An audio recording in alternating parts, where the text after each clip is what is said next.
할렐루야. 부활 후 두 번째 주일입니다. 예수 부활이 내 부활입니다. 이제 정부도 이제 코로나의 시기가 이제 좀 물러갔다라는 생각을 가지고 모두 이제 완화되어지는 쪽으로 정책 가닥을 잡았습니다. 여러분 고생 많았습니다. 잘 견디셨고요. 옆 사람과 인사합시다. 잘 견디셨습니다. 수고하셨어요.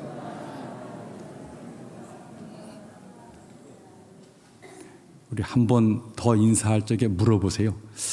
아직 코로나 걸리기 전입니까? 걸렸습니까? 한번 물어보세요. 물어보시기 바랍니다. 코로나 전이에요? 코로나 후입니까?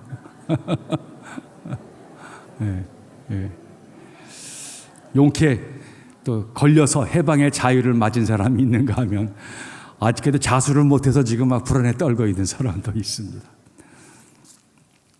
저도 아직 감사한 건지 불안한 건지 지금 코로나 아직 안 걸렸어요. 그래서 그래도 은혜의 시간을 지내왔다. 하나님 감사하다. 그 고백밖에 없고 우리 포항호천교회를 하나님이 참 어려운 중에도 때마다 잘 또 우리가 결정하게 하셨고 달려오게 하신 것 하나님의 은혜였다. 그런 고백을 합니다. 용수철이 압력을 받으면 이렇게 움츠러들 수밖에 없지요. 그러나 이제 때가 되어지면은 그것이 펴져야 되는 거예요. 복원력이라고 이야기를 하는데 움츠러들었지만 때가 되면은 펴져야 정상적으로 작동하는 거예요. 근데 우리가 다시 펴져야 될 때인데 이게 작동되어지지 않는다면 이거 뭔가 나한테 문제가 있다. 그렇게 여겨야 되는 것이죠. 오뚜기가 들어 누울 수 있잖아요. 그러나 들어 누워 있으면 오뚜기가 아니죠. 들어 누웠지만 다시 복원력을 가지고 정상으로 돌아와야 되는 것입니다. 누운 게 편할 수 있어요. 혼자 있는 게 편할 수 있고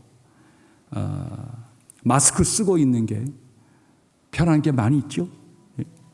화장들해도 되고 대충 하고 막 끌어 나와도 되고. 그런데 이것이 우리의 삶의 본 모습은 아니란 말이죠. 벗을 때는 벗어야 되고 삶이 회복이 되어지면 복원력이 작동을 해야 되는 거예요. 여러분 이제부터는 이제 내 안에 복원력이 잘 작동하고 있는가 하나하나 이거를 둘러봐야 돼요. 있는 자리로 돌아와야 돼요. 우리의 태도와 자세가 정상으로 회복이 되어져야 돼요. 움츠러들었고 답답했지만 이제 펼쳐지고 다시 모든 것이 원상복구가 되어져야 되는 거예요. 하나님, 그러기까지 제가 너무나 안주해하고 있었고 내가 그냥 갇혀 있었던 것, 비정상의 습관들이 내게 더 이상 이렇게 나를 끝까지 주장하지 못하게 하시고 이제 비정상이 하나둘 내려놓으면서 삶의 모든 것들이 내게 정상으로 작동되도록 도와주옵소서. 무엇보다 우리의 심령이 정상적으로 작동이 되어져야 돼요. 사람은 어둠에 빠지거나 상황에 몰두하게 되어지면은 그 비정상을 정상인 양 착각을 해요. 이게 시간이 지나고 익숙해지게 되어지면은 사람의 생각이나 태도가 굽어버리는 일들이 생겨나게 되어지는 거예요. 굽은 것이 펴지고 모든 것이 정상으로 돌아오려 그러면 거울 앞에 나를 비춰봐야 되고 지난날 내 본 모습이 어떤지를 기억해야 되는 것이고 이게 다 뭐 하는 거예요? 하나님 앞에서 나를 둘러보고자 하는 몸부림을 쳐야 한다는 거예요. 그래야 비정상이 이거 잘못된 거구나. 이게 내 본 모습이 아니었구나. 이거 아니지. 돌아가야지. 회복돼야지. 이런 고백이 나오는 거예요.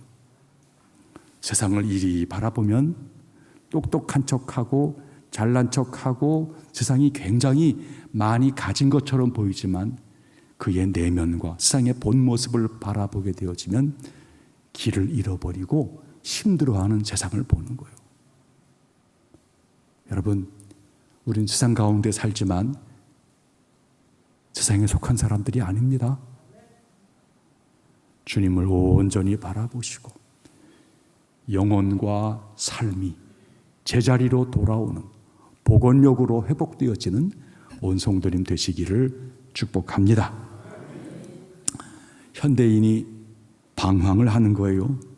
모두가 공통으로 앓고 있는 현대의 질병 가운데 하나가 이른바 향수병이라는 거예요. 향수병을 영어로는 홈식, 집몸살이라 그래야 되나요? 그렇게 이제 표현해야 되겠죠? 홈식이라고 얘기해요. 홈식이라고. 집 아픔이라고. 뭔가 내가 돌아가야 될 내 집이 있는 거예요. 근데 그 집이 어디 있는지를 모르겠어. 그러면서 사람들이 방황하고 있는 이 향수병이 현대의 사람들의 마음에는 다 많이 들어있다는 거예요. 서구를 여행하거나 정말 선진국을 가서 깜짝 놀라게 보는 가운데 하나가, 아니 그 화려하고 좋은 건물에 그 대낮에 그 사거리 그 거리에 거기에 텐트를 치고 거기에 정말 누추한 옷을 입고 거기 개를 끌어안고 거기서 사는 사람들이 있는 거예요. 우리식으로 말하면 포항시청 앞에 저 큰 형사가 사거리 오거리 거기에 길가에 텐트를 쳐놓고 사는 사람들이 있는 거예요. 상상할 수 있겠습니까? 근데 선진국에는 그런 사람들이 의외로 많이 있어요. 뉴욕에 가도 대도시에 가도 놀라운 일이에요. 그 사람들 때문에 냄새가 나고 또 그분들이 또 마약을 또 하게 되니까 마약 냄새가 그 주변에 이렇게 그냥 머리를 아플 정도로 다 그런 일이 벌어져요. 근데 바로 이렇게 길거리에서 살아가는 사람을 그들은 홈리스 피플이라고 이야기해요. 홈리스 피플이라고. 집이 없는 사람이라는 거죠. 그런데 이 현대인의 내면을 유심히 들여다보면은 이 홈리스 피플이 저들만은 아니라는 거예요. 우리 모두가 집을 잃어버렸는지 모른다는 거예요. 목사님 무슨 소리입니까? 나 집이 있는데요. 그래요. 집이 있겠죠. 그러나 정말 그 집이 혹시 우리의 잠시의 휴식을 쉬어가는 여인숙과 같은 그런 집은 혹시 아닌가 싶냐는 거예요. 현대인의 모습, 사실은 참된 집을 그리워하는 거예요. 참 집에 대한 목마름이 사람들에게 있는 거예요. 초대교회 가장 위대한 전도자 아닙니까? 오늘 본문 사도 바울 3년 동안이나 에베소 교회를 목회하면서 에베소 교회를 잘 세웠어요. 하지만 자기는 전도자니까 다른 곳에 가서 복음을 증거하다가 이 시간에는 옥에 갇혀 있는 거예요. 근데 바로 그 에베소 교회를 뒤이어 목회했던 디모데에게 자신은 옥에 있지만 이 젊은 디모데가 에베소 교회를 잘 목회하는지 궁금하단 말이죠. 그래서 듣는 소문을 따라서 편지글을 주고받은 것이 바울의 목회서신인데 그중에 디모데 전후서가 에베소 교회 목회 이야기를 나누는 거예요. 바울은 이 목회서신 속에서 교회가 뭐냐? 교회 안에서 어떻게 행하는 것이 바른 교회 생활이냐? 이거를 지금 가르쳐주고 싶은 거예요.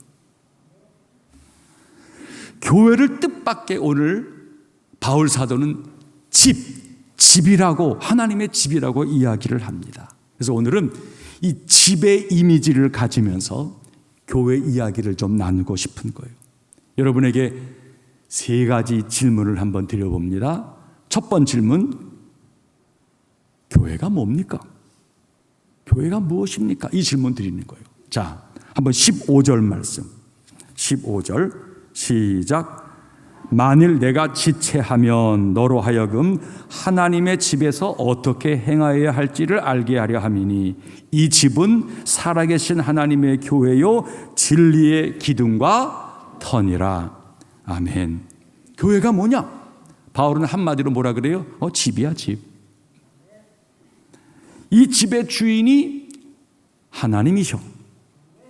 그래서 하나님의 집이지. 근데 그 하나님은 살아계셔. 그러니까 이 집은 살아계신 하나님의 집이라는 거예요. 이게 교회에 대한 바울의 이해예요. 살아계신 하나님의 집. 교회의 본질, 아마 신약 성경 가운데 제일 많이 나온 단어 가운데 하나가 교회는 그리스도의 몸이야 라고 하는 단어예요. 그리스도를 머리로 해서 지체들의 연결로 이해를 한 거죠. 그 다음에 교회에 대한 가장 많은 이야기가 교회를 집이라고 여긴 것입니다. 하나님이 아버지가 되시고 우리 모두는 하나님의 자녀가 된다는 거예요. 예수 그리스도는 우리 모두의 맏형이 된다는 게 맏아들이 되어진다는 거예요. 히브리서의 이야기입니다. 그래서 히브리서는 이 집을 지으신 이가 바로 만물을 지으신 하나님이시라. 하나님이 교회를 지었다는 거예요. 그리고 이어서 그리스도는 이 집을 다스리시는 맏아들이다 이렇게 표현하고 있는 거예요. 그 맏아들로서 예수 그리스도는 지체된 우리들을 형제라 부르기를 부끄러워하지 않았다는 거예요. 우리가 세상에서는 약하고 정말 죄도 많고 문제도 많은데 그런 우리들을 하나님의 교회 안에서는 예수님께서 내 형제자매야 이렇게 부르기를 다른 사람 앞에 우리를 소개할 적에 내 형제자매라고 말하기를 부끄러워하지 아니하시다는 거예요. 자, 그런데 이제 우리의 문제죠. 우리가 오늘 교회를 나올 적에 이 교회를 집으로 느끼고 있느냐라고 하는 거예요. 또 교회 안에서 서로 상대를 대할 때에 정말로 한 집안의 형제의 자매로 서로를 여기고 있느냐라고 하는 거예요. 우리가 만일 주일날만 간신히 교회에 나오는 정도의 수준이라 그러면은 아마 가족의 마음을 갖기가 쉽지가 않을 거예요. 교회 가서 예배를 드렸다. 오늘 뭐 지켰어. 이런 말 할지 모르겠지만 교회가 집이고 집이 하나님의 아버지시고 모인 구성원들이 자녀라고 하는 형제 자매라고 하는 것을 아마 그렇게 잠깐 여인숙 마냥 하루 1시간만 들려 지나가면서는 여기서 옷 갈아입고 가고 여기서 단지 그냥 잘 있어요 한번 얘기 한번 하고 가는 그것으로서는 집 안에서의 의미를 제대로 누리기는 쉽지가 않을 거예요. 자, 우리 교회처럼 한 공간이 커요. 그래서 모인 구성원이 한꺼번에 많이 모여요. 그러다 보니까 서로 잘 알지 못하는 일들이 벌어지기도 합니다. 어떻게 할까요? 우리 교회를 집으로 회복할 방법이 없을까요? 교회는 그 고민을 오래전부터 한 거예요. 그러면서 거기에 구역을 두고 전도회를 두고 여러 모임을 두어서 집을 유지하려고 집의 어떤 내용을 담으려고 몸부림을 쳐온 거예요. 결국 구역이 전도회가 작은 교회가 된다는 거예요.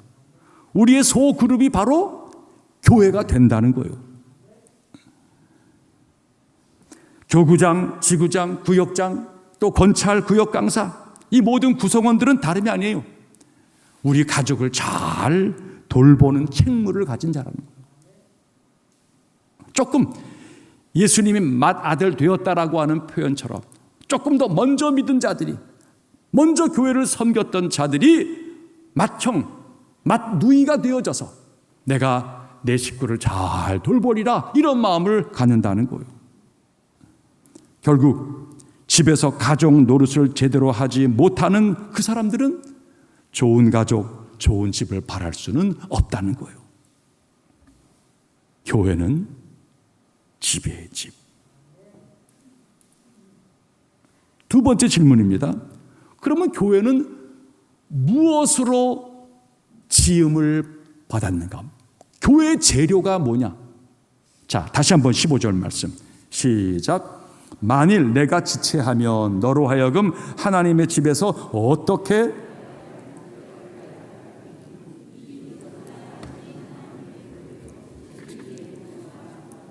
진리의 기둥과 터니라.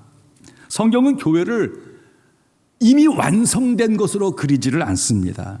예수님께서 처음에 12 제자를 부르시고 가르치실 적에 내가 너희들의 믿음의 고백 위에 내 교회를 세우리라 라고 말씀했어요. 교회가 계속 지어져 가고 있다는 것이 성경 이야기입니다. 교회는 오늘도 지어져 가는 거예요. 교회는 건물과 빌딩이 아닙니다. 교회는 믿는 성도들의 공동체입니다. 그러니까 교회가 지어져 간다, 만들어진다라고 하는 말의 의미는 성도 한 사람 한 사람이 우리의 관계가 영적으로 성숙해져 가고 있다는 것이 교회가 지음을 받는다라고 하는 말이에요. 우리가 정말 좋은 신자가 되어져 가고 우리 관계에서 형제 자매가 서로 좋은 관계를 가져가는 속에서 교회가 지어져 가고 있다라고 하는 거예요. 무엇으로 교회가 지어져 가는 것입니까?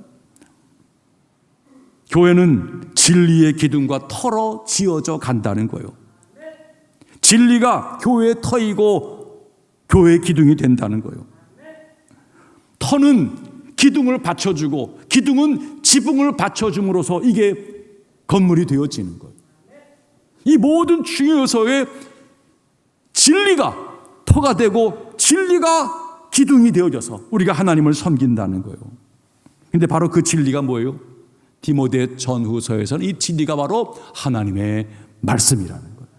예수 그리스도의 가르침이라고 하는 거예요. 하나님 아버지 집에서 우리가 해야 될 가장 중요한 일은 바로 이 진리를 먹고 마시면서 우리가 지어져 가는 거예요. 좋은 재질이 되어져 가는 거예요. 결국은 육신의 가정에서도 가장 중요한 일이 뭐예요? 먹는 거 아닙니까? 집에서 먹는 일이 빠져버린다면 이건 집이 기능을 제대로 하지를 못하는 것이죠.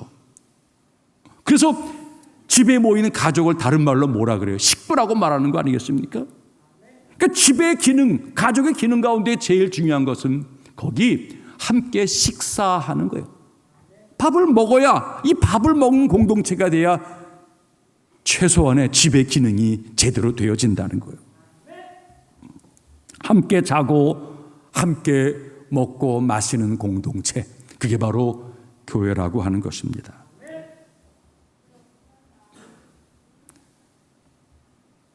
제 아내가 지난 2월과 3월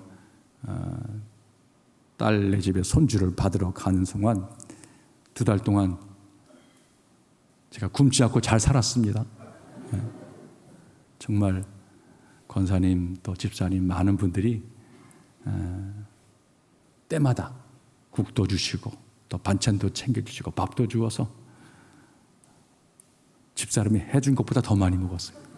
오히려 살찐 것 같았기 때문에 사랑을 많이 받았어요. 목자는 기른다고 말하는데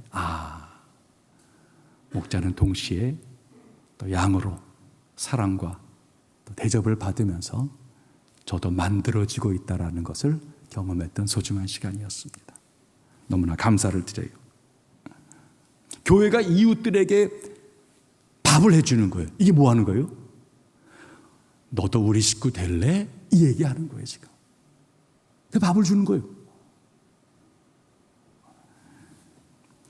신학계에서도 교회가 교회다우려고 그러면 밥상 공동체가 되어져야 한다, 그런 말을 합니다. 교회가 식사를 해야 좋은 공동체가 될 수 있다는 거예요. 어떤 의미에서 코로나 시기에 우리가 밥을 먹지를 못한 거예요. 그러니까 교회의 주요한 요소가 깨져버리고 만 거예요. 물론 우리의 식사는 음식으로서의 밥만이 아니라 영적으로 하나님 말씀이기도 하지만, 그러나 함께 먹고 마시는 이 중요한 표현되어지는, 육으로 표현되어지는 이 식사를 함께 못한다는 것이 우리 굉장히 어려운 일이었어요. 세상 사람들은 왜 모이지 말라는데 왜 모이려고 그러고, 왜 밥 먹자, 왜 밥 먹, 그런 얘기 하지만은 자신의 집에서 너 왜 집에 왜 들어가니? 너 집에서 왜 밥 먹니? 말이 안 되잖아요. 교회는 집이거든요. 밥 먹는 공동체거든요. 그러니까 밥 먹는 공동체에게 밥을 먹지 말라고 얘기를 한 거예요. 이게 교회가 이 땅을 살아가는 우리의 삶의 어떤 역할을 해야 될 부분이 있기 때문에 참아내고 견뎌내는 것이 있었지만, 세상에 받는 스트레스하고는 비교할 수 없이 교회는 밥을 먹어야 교회인데 밥 먹지 못하는 그것을 참아내는 훨씬 더 큰 교회가 수고를 한 거예요. 그러니까 세상이 교회를 몰라서 하는 말이라는 것으로 몰라니까 받아는 드리지만 교회가 밥을 먹지 못한 것은 안타까운 거예요. 지난주 부활주일부터 다시 밥을 먹을 수 있다는 게 얼마나 감사한지 모르겠어요. 밥을 먹으니까 머물러 있게 되어지고 머물러 있으니까 저도 가서 더 많이 인사하고 문안할 수 있게 되어지고 그러면서 조금 더 가까워지고 마음을 나누는 그런 시간 되었던 것 같아요. 오늘도 밥 드시고 가시기 바랍니다. 네.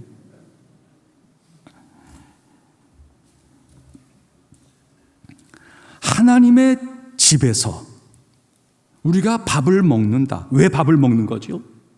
밥을 먹는다는 게 여러분, 우리가 이제 밥 먹는다는 말의 의미를 표현하면 이제 영적으로 성경 말씀을 먹는다는 말의 의미인데, 성경 말씀을 왜 먹는 거예요? 어떤 분들은 나 성경 몇 독 했어. 나 뭐 이거 날마다 뭐 읽어. 정말 다 귀한 거예요. 뭐 쓰기도 하시고. 근데 여러분, 읽고 쓰고 이 모든 것들은 결국 하나님 말씀을 먹겠다. 설교를 듣는 거는 다 말씀을 먹겠다는 거예요. 왜 밥을 먹죠? 나 밥을 여러 끼 먹었다. 나 오늘 하루에 밥 나 10끼를 먹어. 나는 먹을 때마다 4공기를 먹어. 이렇게 말하면은 야, 박수를 치고 저 사람 대단한 사람 자랑합니까? 그게 아니잖아요. 이거 미련한 거 저거 어쩌려고 그런 거 아니에요? 밥을 왜 먹습니까? 잘 소화시켜서 이것이 내게 에너지가 되어지고 내 삶을 건강하게 살아갈 능력되라고 지금 밥 먹는 거 아니겠어요? 하나님 말씀을 먹는다는 게 그런 거예요. 하나님 말씀을 먹으면서 그 말씀이 내 영혼에 에너지를 주시는 거예요. 내게 힘과 용기를 더해 주시는 거예요. 그래서 내가 사도 바울의 표현처럼 하나님의 집에서 어떻게 행하여야 할 것인가, 이게 바로 진리라는 거예요. 이게 하나님 말씀을 읽는 이유라는 거예요. 우리의 성숙이라고 하는 것은 성경 지식을 획득하는 게 성숙이 아니라 성경 말씀을 따라 살려고 하는 것, 이럴 때 성숙이 되어진다는 거예요. 아는 것이 곧 행하는 것이 아닙니다. 알고 있기 때문에 행한다고 생각한다면 오해입니다. 아는 것을 내 삶에 적용하려고 할 때에 이게 말씀의 에너지가 돼요. 아, 내가 잘못 살았구나. 아, 내가 틀린 것이구나. 이게 아니고, 이게 분별되어지는 것은 말씀을 살아내는 과정에서 벌어지는 거예요. 듣기만 해서는 뭐 내게 무슨 문제가 있다고, 나 지난주 예배 들었는데, 나 설교 들었어, 나 성경 읽었어. 거기서는요, 내 삶에 하나님과의 연결고리를 발견하지를 못해요. 그야말로 종교죠. 교회 온 거예요. 뜰을 밟은 거예요. 그러나 하나님과 나 사이의 관계. 여러분, 집이 음식을 먹는 게 너무너무 중요해요. 근데 왜 밥상 공동체가 중요하냐? 사실은 그 식탁에서 밥도 먹지만 어머니의 사랑을 먹는 거거든요. 아버지의 훈계를 먹는 거거든요. 집안 식구 서로 근황을 주고받으면서 마음을 먹는 거거든요. 그래서 단지 밥도 중요하죠. 그러나 그 밥 속에 들어있는 가족 구성원의 마음과 관계를 날마다 먹어가는 거예요. 어느 날은 밥을 먹지 않겠다고 이야기하는 거예요. 무슨 삐졌나? 얘가 사회 무슨 일이 있었나? 걱정을 함께 나누는 게 식탁이에요. 얘가 왜 먹지 않지? 얘가 왜 오늘 이렇게 화를 내고 있지? 그 식탁에서 그거를 깨달아 알아가는 거예요. 교회는 성도들의 삶이 말씀의 지배를 받고 또 성숙해져 갈 때 교회가 교회다워져 가는 거예요. 그래서 교회는 말씀으로 지어져 간다라고 말하는 거예요. 어느 목사님이 설교를 잘하더라. 그게 아니에요. 잘하고 못하고에 관한 문제가 아니라 그 하나님의 말씀을 내가 먹으면서 자신의 삶에서 부딪히는 여러 이야기들을 나눠지면서 교회가 지어져 가는 거예요. 세 번째 질문입니다. 그러면 교회는 무엇 때문에 존재하는가? 자, 그 밑에 16절 말씀 시작. 크도다 경건의 비밀이요 그렇지 않다 하느니 없도다. 그는 육신으로 나타내신 바 되시고 영으로 의롭다 하심을 받으시고 천사들에게 보이시고 만국에서 전파되시고 세상에서 믿음 바 되시고 영광 가운데서 올려지셨느니라. 아멘. 교회는 무엇 때문에 존재하는가? 교회는 예수 그리스도를 담고 있어요. 그래서 그 예수 그리스도를, 우리의 진짜 머리이시죠, 우리의 모든 것인 그 예수를 드러내는 것, 이 일을 위해서 교회가 존재한다는 거예요. 교회가 소유하고 있는 가장 위대한 경건의 비밀, 예수 그리스도입니다. 세상은 이 비밀을 목말라 하는 거예요. 이 비밀이 없기 때문에 세상이 힘들어하는 거예요. 우리에게는 인생에서 우리가 체험했던 가장 놀라운 일, 이 비밀이신 예수 그리스도가 내게는 알려졌다는 거예요. 세상은 몰라요. 내게는 예수 그리스도가 알려졌어요. 아, 예수님. 세상은 예수님 하면 느낌이 없어요. 지식으로 뭐 세대 4대 성인 중에 하나, 뭐 기독교 종교의 시작 이런 말 하겠죠 뭐. 하지만 우리에게는 그 경건의 비밀, 예수를 이야기하면 나의 구원주, 십자가를 이야기하면 나 때문에 주님이 고난받은 것, 그 교회, 주님이 당신의 생명을 바쳐 세우신 것, 이게 경건의 비밀이에요. 이게 예수 비밀이에요. 이 비밀이 믿는 우리들에게 예수가 들어있는 거예요. 우리 삶의 소망, 능력, 내 삶의 모든 문제를 풀어준 진짜 힘, 예수에게 있다 고백하는 거예요. 예수가 구원이라고 우리를 고백하는 거예요. 이 위대한 구원과 소망의 비밀이 우리 속에 있는데 세상을 바라보지 않는 거예요. 내 아이에게 정말 필요한 게 뭐냐는 거예요. 내 사랑하는 친구와 가족과 지인들에게 정말 필요한 게 뭐냐는 거예요. 예수가 있으면 얼마나 좋을까? 저들이 예수님을 알았으면 얼마나 좋을까?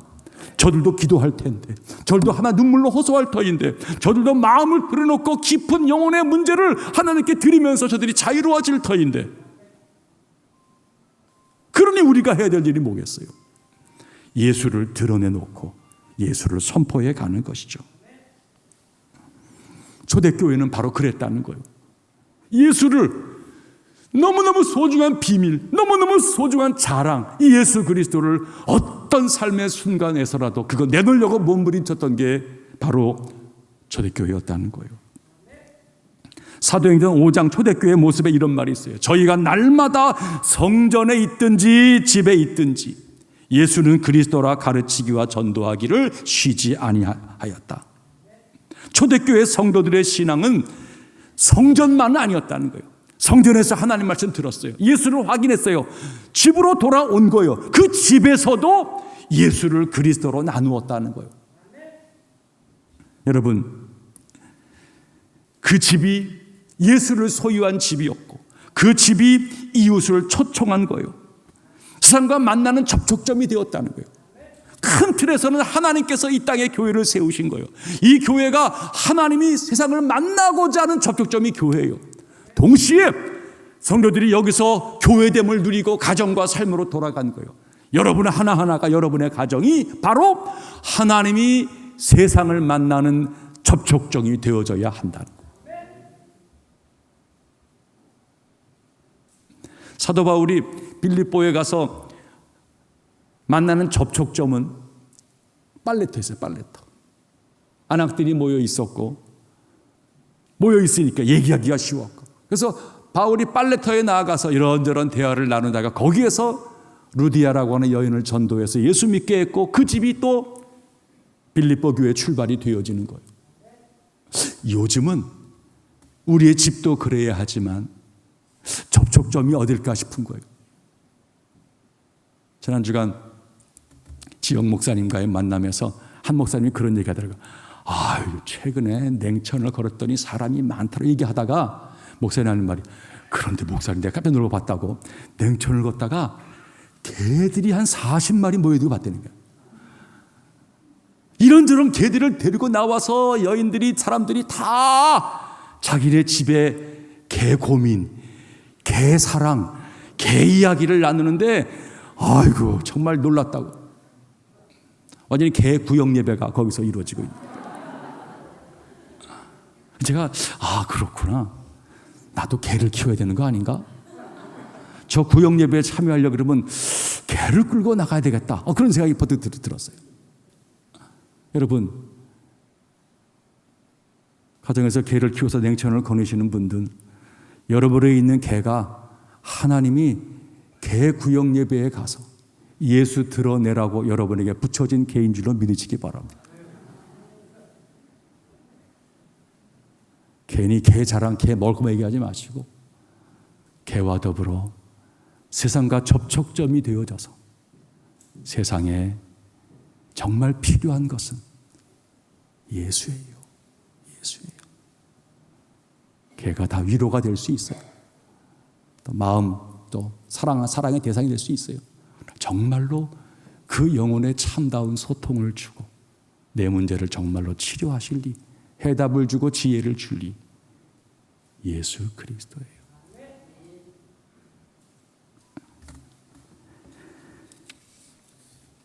우리의 신앙 여정을 이제 집을 향해 가야 돼요. 집을 향해. 우리 교회 안에 80여 구역이 있어요. 25교회 남녀 전도회가 있고요. 우리의 모임 속에 우리의 서로 간의 허물과 약함이 서로 간에 너그럽게 용납되는 그 집. 서로의 생각과 성향의 차이는 있지만 그래도 웃으면서 이해해주고 수용해 줄 수 있는 그 집. 때때로 살아가면서 삶의 무게, 은밀한 좌절과 실패, 이거를 그래도 눈치 안 보고 이야기할 수 있는 그 집. 참고 견뎌주고 서로 기다려주면서 변화를 서로 간에 권해주는 그런 집. 그런 집을 우리가 함께 지어가려고 몸부림을 치는 거예요. 그런저런 집들이 우리 교회 여기저기서 잘 세워지게 되어지면 교회가 건강한 집, 건강한 교회가 되어지는 거예요. 여러분, 복원의 시간이에요. 회복의 시간이에요. 이제 우리를 가리웠던 모든 것들, 움츠러 들게 했던 모든 것들 걷어내시고 하나님과 나 사이의 관계, 온전한 교회와 성도, 그 모습으로 변모해 가면서 마침내 하나님만이 주시는 진짜 구원, 그 평강과 능력, 그것으로 나도 행복해지고 내 식구들, 내 이웃을 행복하게 만들어가는 바로 그 신앙생활 모두가 이루시기를 축복합니다.